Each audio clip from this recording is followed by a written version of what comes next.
Hello दोस्तों, स्वागत है आप सबका मेरे चैनल मैजिकल आयुर्वेदा में।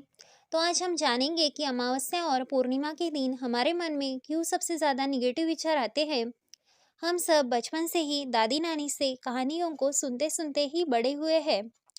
इनमें जब भी कभी भूत प्रेतों की कहानी होती थी तो उसमें ज़रूर इनमें से किसी एक नाम का जिक्र तो होता ही था।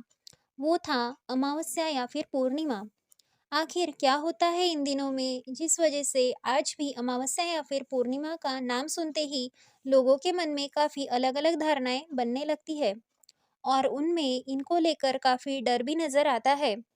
तो आज हम इसी को लेकर ही विस्तार से आज हम इस दिनों के बारे में जानेंगे और इसका हमारे मन पर क्यों इसका असर सबसे ज़्यादा होता है और किस तरह से यह हमारे हेल्थ पर भी इसका असर पड़ता है और वो क्यों पड़ता है इसके बारे में आज हम जानते हैं। तो एक वर्ष में सूर्य पर आधारित दो अयन होते हैं। उनमें से पहला है उत्तरायण और दूसरा है दक्षिणायन। इसी तरह चंद्र पर आधारित एक माह में दो पक्ष होते हैं। उनमें से एक है शुक्ल पक्ष और दूसरा है कृष्ण पक्ष। कृष्ण पक्ष के अंतिम दिन अमावस्या होती है तो शुक्ल पक्ष के अंतिम दिन पूर्णिमा आती है। तो एक साल में टोटल 12 अमावस्या और 12 पूर्णिमा होती है जिनमें इनका अलग अलग महत्व होता है। कुछ मुख्य अमावस्या जैसे भौमवती अमावस्या, शनि अमावस्या, दिवाली अमावस्या, सोमवती अमावस्या और सर्वपित्र अमावस्या यह मुख्य अमावस्या मानी जाती है। तो कुछ मुख्य पूर्णिमा जैसे कार्तिक पूर्णिमा, शरद पूर्णिमा, गुरु पूर्णिमा, बुद्ध पूर्णिमा यह मुख्य पूर्णिमा मानी जाती है। इस धरती पर दोनों तरह की शक्तियाँ भी विचरण करती हैं, जिनमें से एक है सकारात्मक और दूसरी नकारात्मक। कहते हैं कि शुक्ल पक्ष में देव आत्माएं यानी सकारात्मक शक्तियां सक्रिय रहती है, तो दक्षिणायन में दैत्य और पितृ जैसी आत्माएं शक्तियां यह सक्रिय रहती हैं। इसीलिए इस अयन में यानी आने वाली अमावस्या या पूर्णिमा को खास धार्मिक महत्व भी इसका माना जाता है। इसीलिए दान पुण्य का भी महत्व इन दिनों में सबसे ज़्यादा होता है। तो अब हम सबसे पहले पूर्णिमा का हमारे मन पर क्या प्रभाव पड़ता है और क्यों पड़ता है जिससे हमारे मन में निगेटिव विचार ज़्यादा आते हैं, इसके बारे में आज हम जानते हैं।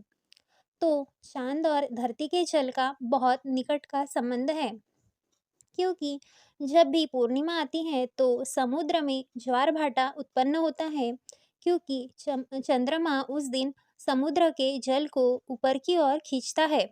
और हमें यह भी पता ही है कि मानव के शरीर में भी 85% यह वाटर ही होता है। इसीलिए चंद्र का असर हमारे शरीर और मन पर भी पड़ता है, जिस वजह से हमारा मन बहुत बेचैन होता है और उनमें निगेटिव विचार जैसे आत्महत्या या सुसाइडल थॉट्स इनमें ज़्यादा उत्पन्न होते हैं।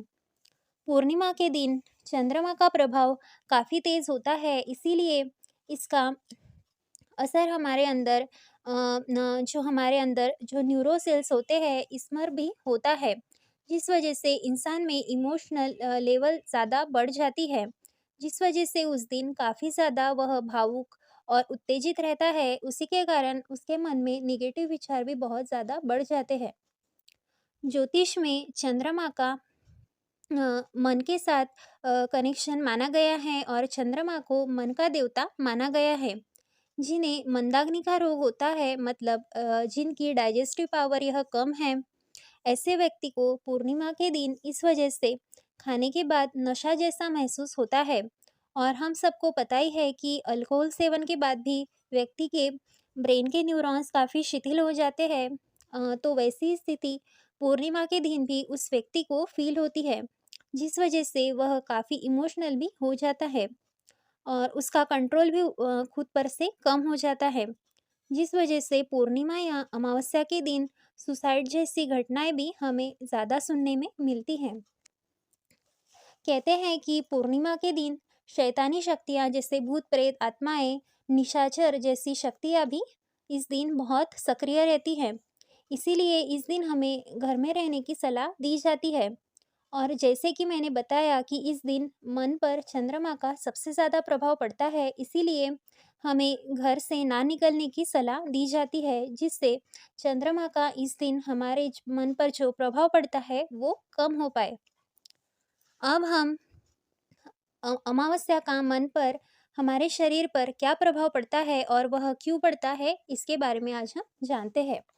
तो जैसे कि मैंने बताया कि चंद्रमा को ज्योतिष में मन का देवता बताया गया है और अमावस्या के दिन चंद्रमा दिखाई भी नहीं देता है, जिस वजह से हमारा मन भी काफ़ी अशांत रहता है और निगेटिव विचार भी हमारे मन में बहुत ज़्यादा बढ़ जाते हैं। साथ ही साथ इस दिन रज और तमोगुनी व्यक्ति जो होता है, उसमें निगेटिव एनर्जी का इफेक्ट भी उस पर बहुत ज़्यादा बढ़ जाता है। इसीलिए हमें अमावस्या के दिन घर से बाहर ना निकलने की सलाह दी जाती है, जिससे कि हम इन बुरी शक्तियों से बच पाए। इसीलिए हमें पूर्णिमा और अमावस्या के दिन शराब या फिर नशे से दूर रहना चाहिए, क्योंकि इससे आपके शरीर पर ही नहीं बल्कि आपके मन पर और भविष्य पर भी इसका दुष्परिणाम होता है। इसीलिए ऐसी तामसिक वस्तुओं का सेवन हमें नहीं करना चाहिए। आपको इन दिनों में पवित्र जल जल से स्नान कर फिर धार्मिक कार्य और दान पुण्यों में अपना मन लगाना चाहिए, जिससे कि आपका मन इन निगेटिव विचार इस पर नहीं आ पाए और आपके मन में गलत भावनाएं भी हावी ना होने पाए। इसीलिए इसी दिन दान पुण्य का महत्व भी इस दिन बहुत माना गया है। तो अगर जानकारी अच्छी लगी हो तो हमारे चैनल को ज़रूर सब्सक्राइब करें। मिलते हैं नेक्स्ट वीडियो में, तब तक के लिए धन्यवाद।